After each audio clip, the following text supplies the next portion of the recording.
મુલાકાત હતી તે ખૂબ ઐતિહાસિક રહી છે। હવે ટ્રમ્પના નિવેદનમાં કઈ મોટી વાતો સામે આવી છે એ જણાવીએ। મુંબઈ હુમલાના આરોપી તહવૂર રાણાને ભારત મોકલવામાં આવશે તેને મંજૂરી મળી ગઈ છે અને આ નિવેદનની સૌથી મોટી વાત છે। એ સિવાય ઇસ્લામિક આતંકવાદ સામે સાથે મળીને લડીશું તે વાત પણ આ ચર્ચામાં થઈ છે। ભારત એશિયા પેસિફિક માટે અનેક મહત્વપૂર્ણ દેશ હોવાની પણ એક મહત્વપૂર્ણ દેશ હોવાની વાત કરી છે। એ સિવાય ભારત સાથે ડિફેન્સ બિઝનેસની વધુ વિસ્તાર કરીશું। ડિફેન્સને લઈને પણ અનેક ચર્ચાઓ થઈ છે। ભારતે ઓઇલ અને ઉર્જા સપ્લાય કરવા સંમત થયા છીએ તેવી વાત પણ ટ્રમ્પના નિવેદનમાં સામે આવી છે। એઆઈ ડેવલપમેન્ટ માટે સાથે મળીને કામ કરીશું। જ્યારે એઆઈ આજે આપણા રોજિંદા જીવનમાં જગ્યા લઈ લીધું છે તે બાદ આ નિર્ણય લેવાયો છે। ભારત સાથે અમેરિકાની વેપાર ખાદ્ય ઘટાડવા અંગે એક કરાર થયો છે। આ કરાર પણ ખૂબ મહત્વપૂર્ણ માનવામાં આવે છે। ટ્રમ્પના નિવેદનમાં મોટી વાતો સામે આવી છે। હવે આ મહામુલાકાતમાં કયા વિશે ચર્ચા થઈ તો ગેરકાયદે ઇમિગ્રેશનના મુદ્દા પર ચર્ચા થઈ હોવાનું મનાય છે। જે આ મુલાકાત થઈ તેમાં અનેક મુદ્દાઓ રાખ્યા હતા। અન્ય દેશોમાં ગેરકાયદે રહેનારાને કોઈ અધિકાર નથી તે વાત પણ સામે આવી છે। અમે એવા લોકોને પાછા લાવવા માટે તૈયાર છે જે લોકો કાયદેસર આવવા માંગે છે। અમેરિકામાં ગેરકાયદે રહેનારા નાગરિકોને પાછા લાવવા તૈયાર હોવાની વાત પણ આ મહામુલાકાતમાં થઈ છે। મોટાભાગના લોકોને ગેરમાર્ગે દોરીને લાવવામાં આવે છે તે વાત પણ આ સૌથી મોટો મુદ્દો રહ્યો હતો જે ડિપોર્ટ કરવાનો મુદ્દો હતો। આ વ્યવસ્થાને મૂળમાંથી નાબૂદ કરવા સાથે મળીને કામ કરીશું તેવી સહમતિ પણ થઈ હોવાની વિગતો છે। તો ટ્રમ્પ અને મોદી વચ્ચેની ઐતિહાસિક મુલાકાતમાં અનેક મહત્વના મુદ્દાઓ પર ચર્ચા થઈ છે। ઇન્ડો પેસિફિકમાં શાંતિનો મુદ્દો હંમેશા ચર્ચાનું કેન્દ્ર રહ્યું ત્યારે બંને નેતાઓ વચ્ચે તે જ વિશે પણ વાત થઈ। વડાપ્રધાન મોદીએ જણાવ્યું હતું કે બંને દેશો ઇન્ડો પેસિફિકમાં શાંતિ માટે સાથે મળીને કામ કરશે। એટલું જ નહીં આતંકવાદ વિરુદ્ધની લડાઈમાં પણ બંને દેશ એકજૂથ રહેશે। इंडो पैसिफिक में शांति, स्थिरता और समृद्धि को बढ़ाने के लिए हम मिलकर काम करेंगे। इसमें क्वाड की विशेष भूमिका होगी।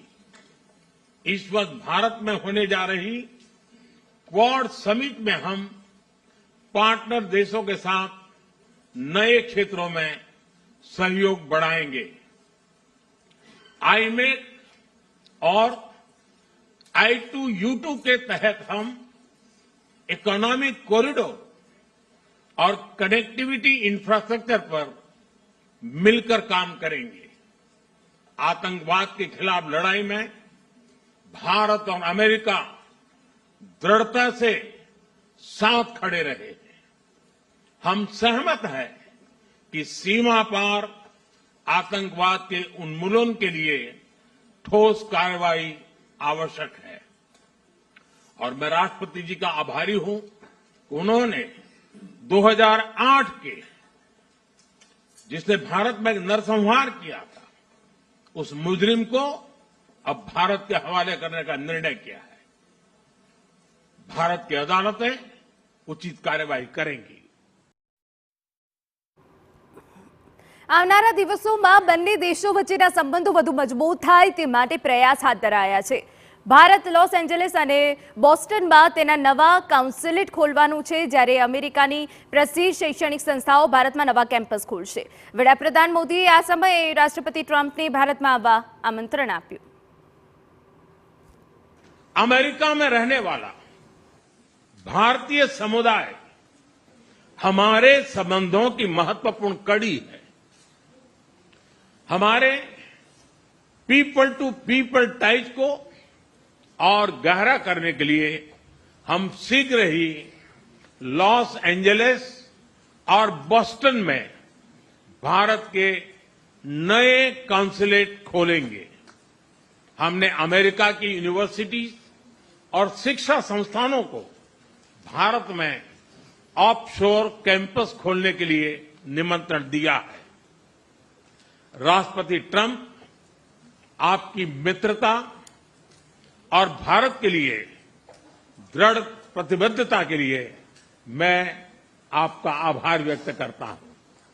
भारत के लोग तो 2020 की आपकी यात्रा को आज भी याद करते हैं और उम्मीद करते हैं कि राष्ट्रपति ट्रंप एक बार फिर उनके पास आएंगे।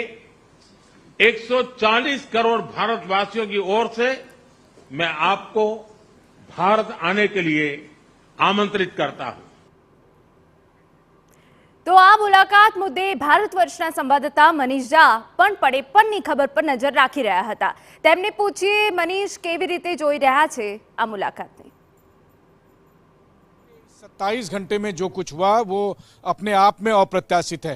अगले 4 साल तक भारत और अमेरिका के संबंधों के लिए ये दौरा बेहद महत्वपूर्ण था, कामयाब था। और अगर आप कहते हैं कि 26-27 घंटे के इस दौरे के दरमियान जिस तरीके से प्रधानमंत्री मोदी और प्रेसिडेंट ट्रंप के बीच में बातचीत हुई और ये रिश्ता एक तरफा नहीं था, और इसका गवाह तो मैं खुद भी हूं। आप सोचिए कि जब प्रधानमंत्री मोदी व्हाइट हाउस में पहुंचे और करीब 5 साल के बाद दोनों नेता आमने सामने हो रहे थे, और सबसे पहले प्रेसिडेंट ट्रंप ने ही इस बात की शुरुआत की जब उन्होंने प्रधानमंत्री मोदी से कहा कि मुझे याद है जब मैं अहमदाबाद गया था, जब मैं भारत के दौरे पर था, आप लोगों ने कितना प्यार दिया था। और फिर उनके बाद फिर वो हाउडी मोदी और नमस्ते ट्रंप कार्यक्रम का जिक्र करने लगे। तो ये शुरुआत ट्रंप की तरफ से थी जब वो प्रधानमंत्री मोदी से अपने भारत दौरे के बारे में, और फिर उन्होंने ये भी कहा कि प्रधानमंत्री मोदी को कि वो बहुत मिस करते रहे हैं उनको। तो प्रधानमंत्री मोदी को वो मिस करते थे, उनकी दोस्ती, उनकी केमिस्ट्री को मिस करते थे। ये सब बात कोई और नहीं बल्कि अमेरिका के राष्ट्रपति ने कहा। लेकिन ये केवल मोदी और ट्रंप की पर्सनल केमिस्ट्री का भी मसला नहीं था। भारत और अमेरिका के संबंधों को लेकर भी अगर देखें तो वैसे तो भारत और अमेरिका के संबंध में जो भी राष्ट्रपति रहता है वो अपने पूर्ववर्ती राष्ट्रपति की तुलना में ज़्यादा मजबूत संबंध बना रहा है, कम से कम पिछले कुछ दशक में ये देखने को मिल रहा है। लेकिन राष्ट्रपति ट्रंप को लेकर तमाम तरह की आशंकाएं थी, और आज उन्होंने साफ कर दिया कि बाकी दुनिया को के साथ वो चाहे जितनी गाली गलौज करते हो, भारत के साथ वो आदर, बराबरी और सम्मानजनक व्यवहार रखेंगे।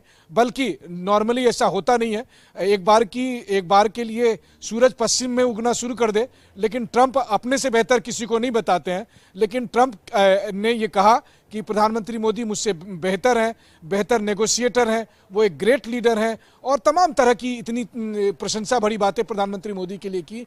तो ये सब कुछ करने के बाद उन्होंने ये संदेश दे दिया है कि बाकी देशों के लिए ट्रंप का नियम, अमेरिका का नियम अलग रहेगा, भारत के लिए स्पेशल नियम रहेगा। बाकी टैरिफ वगैरह के मुद्दे चलते रहेंगे, काम धंधे की बातें हैं, चलते रहेंगे।